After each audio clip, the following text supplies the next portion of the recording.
एहसन साहब बहुत बहुत शुक्रिया वक्त देने के लिए। एहसन साहब कल थोड़ा सा लहजे में कह सकते हैं कि नरमी थी। दो मरतबा इमरान खान ने कहा आइए बैठ के बात करते हैं। एक ऑलिव ब्रांच थी, लेकिन आप लोगों ने तो बिल्कुल ही इसको रिजेक्ट कर दिया कि कोई फेस सेविंग नहीं देनी, कोई बात नहीं करनी। तो क्या आप मेंटली तैयार हैं इस चीज़ के लिए कि अगर इमरान खान साहब असेंबली तहलील करते हैं तो कर दें, फिर इलेक्शन लड़ेंगे? बिल्कुल, देखिए शहजाद, इसके लिए तो हर सियासी जमात तैयार होती है और मैं समझता हूँ कि अभी जो कश्मीर के हालिया बल्दियाती इंतखाबात हैं, इन्होंने खान साहब की जो भी खुशफहमी है उसके गुब्बारे से भी हवा निकाल दी है। पहले मरहले के अंदर तो तकरीबन 2/3 के करीब पीटीआई मुखालिफ उम्मीदवार कामयाब हुए हैं और पीटीआई को बदतरीन शिकस्त हुई। इंडिपेंडेंस पीपल्स पार्टी और पीएमएलएन का अगर आप शुमार करें तो उनकी अक्सरियत कश्मीर के अंदर जीती है, इसके बावजूद कि वहां पे पीटीआई की हुकूमत बरसर इक़्तिदार है। लेकिन अगर सूबों के अंदर इलेक्शन होंगे तो पीटीआई की हुकूमत बरसर इक़्तिदार नहीं होगी। पिछले चंद माह के अंदर खान साहब ने जो कौम से धोखे किए हैं, चाहे वो अमेरिका की साजिश थ्योरी था या उन्होंने कौमी इदारों के खिलाफ जो मुहिम चलाई, इसके बाद लोग बहुत उनसे मायूस हो चुके हैं और अब उनकी पॉपुलैरिटी नीचे की तरफ जा रही है। अब जो उनका मुतालबा है इलेक्शन का, हम इलेक्शन से नहीं घबराते और इंशाल्लाह अगर ये असेंबली तहलील करेंगे तो खैबर पख्तूनख्वा और पंजाब दोनों में हम इनको शिकस्त दे के दिखाएंगे। लेकिन मैं जो बात करना चाहता हूं वो ये है कि सिंध और बलूचिस्तान क्या पाकिस्तान का हिस्सा नहीं है?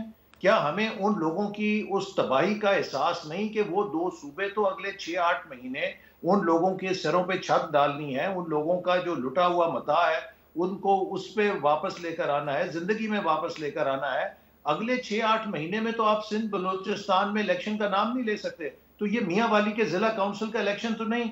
उसके बाद सूबा सिंध ने पिछली दफा मर्दमशुमारी पे मशरूत मंजूरी दी थी कि 2018 की मर्दमशुमारी सिर्फ 2018 के इलेक्शन के लिए होगी और अगला इलेक्शन जो है उसको एक नई मर्दमशुमारी के ऊपर लड़ा जाएगा। और अब ये मर्दमशुमारी का अमल जो है जारी है और ये अप्रैल में इसका नतीजा आएगा, जिसके बाद 4-5 महीने इलेक्शन कमीशन को चाहिए हल्का बंदी के लिए। तीसरी बात जो मैं कहना चाहता हूं, देखिए इस वक्त पूरी दुनिया के अंदर एक शदीद आलमी मुआशी बहरान है। अमेरिका की चीखें निकल गई, बरतानिया की, यूरोप की चीखें निकल गई। इस वक्त एक इन्फ्लेशन जो है वो बेकाबू है ग्लोबल लेवल पे। हर मुल्क का सेंट्रल बैंक इंटरेस्ट रेट बढ़ा रहा है और वर्ल्ड बैंक आईएमएफ ने कहा है कि 40 डेवलपिंग कंट्रीज हैं वो बैंकरप्सी के धाने पे हैं इस महंगाई की वजह से और रिसेशन की वजह से जो दुनिया में आ रहा है। तो हमें तो इस वक्त बड़े फूंक फूंक के स्टेबिलिटी के साथ मुल्क को लेकर चलना है। आप मुझे बताइए कि इस बैनुल अक़वामी सूरत हाल में और जो मुआशी तबाही विरसे में ये छोड़ गए हैं, क्या हम अफोर्ड कर सकते हैं कि 4 महीने के लेकिन ऐसे सब पाकिस्तान में ये जो डिसीजन बात हो? आपने आखिर में की है, मेरे ख्याल से तहरीक इंसाफ इसको ज्यादा वेट नहीं देगी, क्योंकि जब वो भी कहते थे एक सुपर साइकिल है कमोडिटी का, तेल की कीमतें बढ़ रही हैं, तब भी आप कहते थे देखिए इन्फ्लेशन है, वो कहते थे दुनिया भर में, आप नहीं मानते थे तो वो भी नहीं मानेंगे। लेकिन जो ये बात जी मैं आपको मैं ये कह रहा हूं कि इस वक्त दुनिया की जो आलमी मईशत की सूरत हाल है उसके पेश नजर क्या आप पाकिस्तान में 4 महीने को इनडिसीजन ला सकते हैं कि आप पाकिस्तान को एक निगरान हुकूमत के हवाले कर दें जो आईनी तौर पे सवाए इलेक्शन के कोई पॉलिसी फैसला नहीं कर सकती? हमें अगले 1 साल में बड़ी प्रूडेंट इकोनॉमिक मैनेजमेंट की जरूरत है, पॉलिसी फैसलों की जरूरत होगी ताकि हम ब्रिंकमैनशिप के साथ इन तमाम मसाइल से निकलें। खान साहब का एजेंडा एक है। देखिए इस वक्त हमें जरूरत है कोलैबोरेशन की। हर पाकिस्तानी सियासतदान, हर पाकिस्तानी इदारा मिलकर मुल्क के बारे में सोचे। खान साहब मुसलसल इंतशार और पोलराइजेशन की सियासत कर रहे हैं और मेरा ख्याल है ये जितना इसमें आगे बढ़ेंगे वो पीछे मुड़कर देखेंगे तो लोग उनसे पीछे हट जाएंगे, क्योंकि पाकिस्तान के अवाम मैच्योर हैं। वो समझते हैं कि आज हमें मुल्की सतह पे क्या चैलेंजेस लेकिन दरपेश है ऐसे और साहब उनका आप अभी भी मुकाबला ये हम कह रहे मिलकर हैं कि 2 असेंबलियों में इलेक्शन हो जाएंगे, लेकिन इमरान खान ने आज भी कहा है कि ये मुमकिन नहीं है कि 66% मुल्क में अगर इलेक्शन हो रहा हो और आप ये कहें कि नहीं आम इंतखाबात नहीं होंगे, सिर्फ यहीं पे होंगे। वो कह रहे हैं फिर इलेक्शन का जो माहौल है वो जनरल इलेक्शन ही होगा फिर।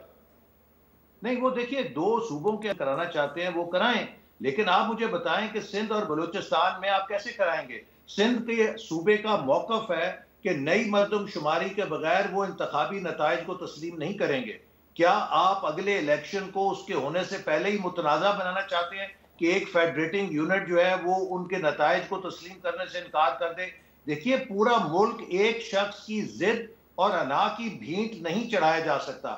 इस वक्त इमरान खान सिर्फ अपनी जिद और अना की सियासत कर रहे हैं। पाकिस्तान को अमन इस्तेहकाम की जरूरत है, पाकिस्तान को कोलैबोरेशन की जरूरत है। और मैं उनसे अर्ज करूंगा कि जहां उन्होंने इतने यू टर्न्स लिए हैं, एक मुस्बत यू टर्न लेकर असेंबली के अंदर आए, असेंबली में इंतखाबी इस्लाहात के पैकेज पे बातचीत करें, ताकि हम सब मिलकर पाकिस्तान को इस बहरानी सूरत हाल से निकाल सकें जो हमें दरपेश है, और अगले इलेक्शन को हम मुतनाज़ा होने से बचा सकें। सही। अच्छा, बाय द वे आपने कश्मीर इलेक्शंस की बात की, जो दूसरा मरहला है बल्दियाती इंतखाबात का, उसमें 15 में से 13 सीटों के नताइज आ चुके हैं और 8 तहरीक इंसाफ जीती है, नून लीग की 0 है। तो कश्मीर को तो पैमाना नहीं बनाना चाहिए मेरे ख्याल से, क्योंकि वो 8 पे आप 0 में। पहला मरहला देखे ना, जो पहला मरहला है उसके बाद हो सकता है कि इन्होंने दूसरे मरहले में कुछ किया हो, लिहाजा वो कोई ऐसा गुब्बारा नहीं है इनकी मकबूलियत का, वो फट चुका है। और बिलखसूस जिस तरह के इन्होंने ताबड़तोड़ मकर किए हैं लोगों के साथ, वजीराबाद के वाक़े के ऊपर और हमारे फौज के इदारे के खिलाफ मुहिम चलाई, अमेरिका की साजिश थ्योरी के ऊपर फिर जाके यू टर्न लिया, और अब अमेरिका के ऐसे कल हमारे प्रोग्राम में सब चीजें लोगों के सामने। सना साहब ये कह रहे थे कि बेहतर है इलेक्शन हम अभी लड़ लें, अगर 2 सूबों में हमने लड़ने हैं, क्योंकि परवेज लाई साहब बड़े वहां पे रोजगार भी बांट रहे हैं, पैसा खर्च करेंगे, तो फिर 4-6 महीने बाद शायद उनकी पोजीशन बेहतर हो, तो आज लड़ लें तो बेहतर है। माशी एतबार से भी आपको नहीं लगता कि बेहतर है? क्योंकि कल इसहाक डार साहब काफी मायूस और फ्रस्ट्रेटेड नजर आए, ये भी कह रहे थे I don't care about IMF, अगर आते हैं तो आए, वरना मिन्नतें नहीं करेंगे उनकी, वी विल मैनेज। ये एक हकीकत है कि IMF के बगैर इस वक्त पाकिस्तान मैनेज नहीं कर सकता है, अच्छी हो बुरी हो, लेकिन ये हकीकत है। लेकिन इतनी फ्रस्ट्रेशन, मायूसी तो ये तो बढ़ती जाएगी आपकी पार्टी में अगर इसी तरह मामला चलते रहे तो। शहजाद, बात यह है कि हम मैनेज कर रहे हैं ना, और जब ये हुकूमत छोड़कर गए, मैं PTI के किसी अरस्तु को कहता हूँ, दानिश्वर को कहता हूँ, इरशद उमर को कहता हूँ, प्लानिंग मिनिस्टर थे। 2018 में जब हमने हुकूमत छोड़ी है तो PSDP का साइज जो तरक्याती बजट 1000 अरब था। 4 साल बाद जब मैं प्लानिंग मिनिस्ट्री में आया हूँ, वो 550 अरब था, हमें विरसे में मिला, बजाय 1800 या 2000 होता। पाकिस्तान की तारीख में पहली दफा हमारी हुकूमत आने से 10 दिन पहले वजारत खजाना ने कहा कि आखिरी सेमाई में तरक्याती बजट की किस्त अदा करने के लिए हमारे पास पैसा नहीं। There was zero release in the last quarter of previous financial year. ये तो एटमी धमाके जब हुए थे उनकी पाबंदियों के बाद भी ऐसा नहीं हुआ था, ये वो छोड़कर गए। फिर ये कहते रहे कि पाकिस्तान श्रीलंका 2 हफ्ते में बन जाएगा। आप बयानात निकाल लें इमरान खान साहब के, शेख रशीद साहब के, कि श्रीलंका कल बनेगा, परसों बनेगा, अल्हम्दुलिल्लाह नहीं बना। और इसके बाद अभी जब हमने किस्त अदा करनी थी, पाकिस्तान डिफॉल्ट कर जाएगा। देखिए, आज पाकिस्तान के खिलाफ कोई डिफॉल्ट की मुहिम हमारा दुश्मन नहीं चला रहा, हमारे अपने मुल्क के ये लोग चला रहे हैं जिन्होंने IMF के मुआहदे को भी सेबोटाज करने की कोशिश की। एक भारत था जिसने बाहर से की और एक PTI थी जिसने मुल्क के अंदर से की। तो हमने तो अल्हम्दुलिल्लाह मैनेज किया और कर रहे हैं, और इंशाल्लाह करेंगे, और पाकिस्तान को महफूज करेंगे। इनकी कोशिश है कि हर कीमत पे किसी ना किसी तरह पाकिस्तान डिफॉल्ट करे। एक शख्स अपनी जिद के लिए मुल्क के मफादात से खेल रहा है, कभी वो इदारों पे हमले करता है, कभी मुल्क की मईशत पे करता है। हमने एक और बयान अभी सुनवाया साबिक असेंबली स्पीकर असद कैसर साहब का, वो कह रहे हैं कि बहुत बड़ी गलती हुई, पछतावा है, कमर जावेद बाजवा साहब को एक्सटेंशन नहीं देनी चाहिए थी। जब एंकर ने पूछा, उन्होंने कहा हमारा फैसला नहीं था, ये पार्लियामेंट का फैसला था। आपके ख्याल में जो कानून साजी हुई, पहले एक्सटेंशन तो इमरान खान ने दी थी, फिर कानून साजी हुई जिसमें पूरी पार्लियामेंट थी, क्या गलत कानून साजी हो गई? आप लोगों को भी पछतावा है इस बात का? जी देखिए, जहां तक एक्सटेंशन का मामला है, असद कैसर साहब ने मिसलीड किया है। एक्सटेंशन इमरान खान किसी सियासी जमात से पूछ के नहीं की थी, वो उनका अपना एग्जीक्यूटिव फैसला था। इमरान खान साहब जनरल बाजवा को एक्सटेंशन दे चुके थे। पार्लियामेंट ने जो काम किया, वो सुप्रीम कोर्ट ने जब कहा कि आपको आर्मी की एक्सटेंशन के लिए करना चाहिए, कानून साजी करनी चाहिए, वो कानून साजी की गई। मेरा बयान रिकॉर्ड के ऊपर मौजूद है। मैं अपनी जाती तौर पे मैंने कहा था कि अगर हमने ये अमल कर दिया तो जो आर्मी चीफ 3 सालों में घर चला जाएगा तो उसको साथ वलीउल्लाह का खिताब भी देना पड़ेगा।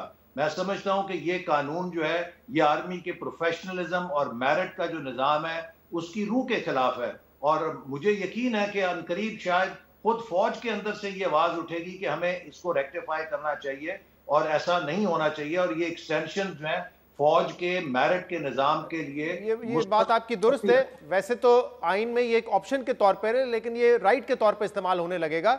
लेकिन आप इंतजार करेंगे कि वहां से आवाज उठे फिर रेक्टिफाई करेंगे? पार्लियामेंट खुद इतनी मजबूत नहीं है कि इस पर फैसला कर सके, अगर आप जैसे लोग समझते हैं कि गलती हुई है, नहीं होनी चाहिए ऐसी कानून साजी?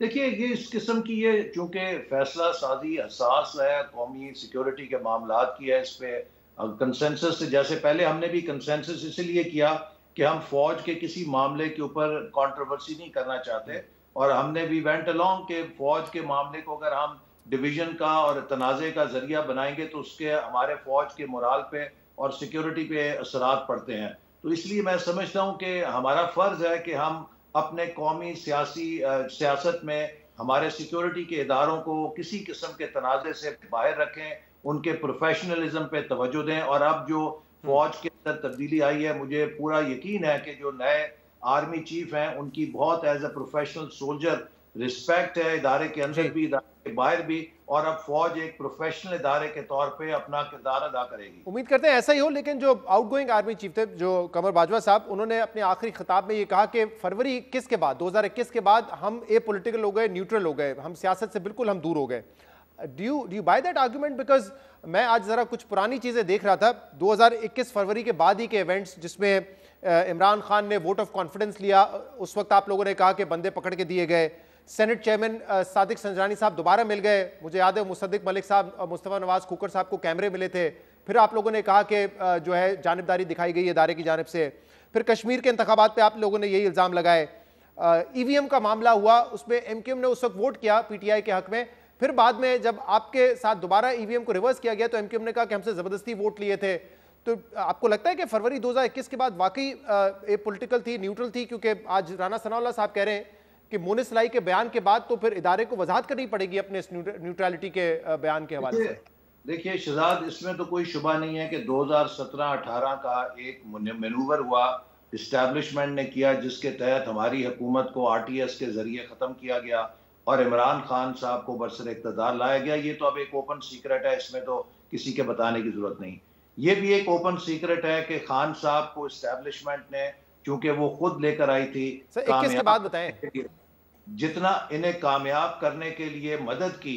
और चौधरी परवेज इलाही साहब तो इस हद तक कहते रहे कि इनके पैंपर्स भी बदलते रहे और इनको हर तरह से कामयाब करते रहे। अदालत ने इनको जितनी मदद की, आप मुझे बताइए कि पाकिस्तान में किस वजीर आजम को या हुकूमत को ये प्रिविलेज है कि वो सुप्रीम कोर्ट के फैसले की 7 महीने तक तौहीन करे और अदालत उससे बुला के भी ना पूछे कि आप ये हमारा फैसला अमल क्यों नहीं कर रहे। पंजाब लोकल गवर्नमेंट फैसले की इमरान खान साहब ने 7 महीने तक वो दुर्गत बनाई, उसको वायलेट करते रहे, कोई पूछ भी नहीं सकता था इनको। तो जितनी इमरान खान पाकिस्तान में मेरे बस वक्त बिल्कुल खत्म हो गया। बहुत बहुत शुक्रिया एहसन इकबाल साहब हमारे साथ मौजूद थे।